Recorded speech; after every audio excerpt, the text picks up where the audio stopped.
اگر تو دولت سے کامیابی ہوتی تو قارون بہت کامیاب تھا،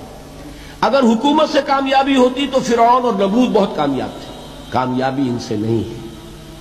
کامیابی انسان دولت میں قارون کی دولت تک پہنچ جائے، دنیا میں دبدبہ اور اقتدار اور سلطنت اور حکومت کے اعتبار سے وہ نمرود اور فرعون کا مقام حاصل کر لے، وہ ناکام ہے، خائب ہے، خاسر ہے، برباد ہے۔ اور ابو ذر غفاری کامیاب ہے، چاہے ان کے پاس کچھ نہیں تھا، جھونپڑی تک نہیں تھی، کوئی گھر نہیں تھا۔ حضور نے فرمایا ہے اللہ کے کچھ بندے ایسے ہوتے ہیں جو کسی محفل میں جانا چاہیں تو انہیں اجازت نہ ملے، جو کہیں اگر رشتہ کرنا چاہے کوئی ان سے رشتہ کرنے کو تیار نہ ہو، کہیں کوئی سفارش کرنا چاہے تو ان کی کوئی بات ہی نہ سنے۔ لیکن اللہ کے ہاں ان کا وہ مقام ہے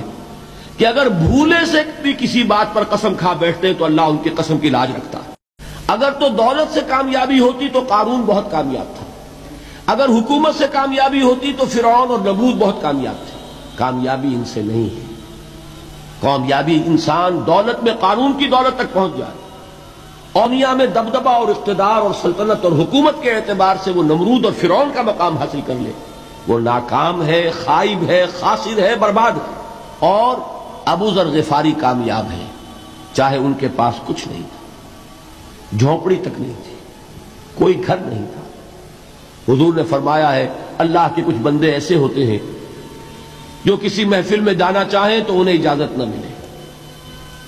جو کہیں اگر رشتہ کرنا چاہے کوئی ان سے رشتہ کرنے کو تیار نہ ہو، کہیں کوئی سفارش کرنا چاہے تو ان کی کوئی بات ہی نہ سنے۔ لیکن اللہ کے ہاں ان کا وہ مقام ہے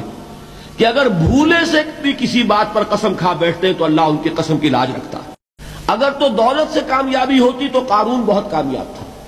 اگر حکومت سے کامیابی ہوتی تو فرعون اور نمرود بہت کامیاب تھے۔ کامیابی ان سے نہیں ہے، کامیابی انسان دولت میں قارون کی دولت تک پہنچ جائے، دنیا میں دبدبہ اور اقتدار اور سلطنت اور حکومت کے اعتبار سے وہ نمرود اور فرعون کا مقام حاصل کر لے، وہ ناکام ہے، خائب ہے، خاسر ہے، برباد ہے۔ اور ابو ذر غفاری کامیاب ہے، چاہے ان کے پاس کچھ نہیں تھا، جھونپڑی تک نہیں تھی، کوئی گھر نہیں تھا۔ حضور نے فرمایا ہے اللہ کے کچھ بندے ایسے ہوتے ہیں جو کسی محفل میں جانا چاہیں تو انہیں اجازت نہ ملے، جو کہیں اگر رشتہ کرنا چاہے کوئی ان سے رشتہ کرنے کو تیار نہ ہو، کہیں کوئی سفارش کرنا چاہے تو ان کی کوئی بات ہی نہ سنے۔ لیکن اللہ کے ہاں ان کا وہ مقام ہے کہ اگر بھولے سے بھی کسی بات پر قسم کھا بیٹھتے تو اللہ ان کی قسم کی لاج رکھتا ہے۔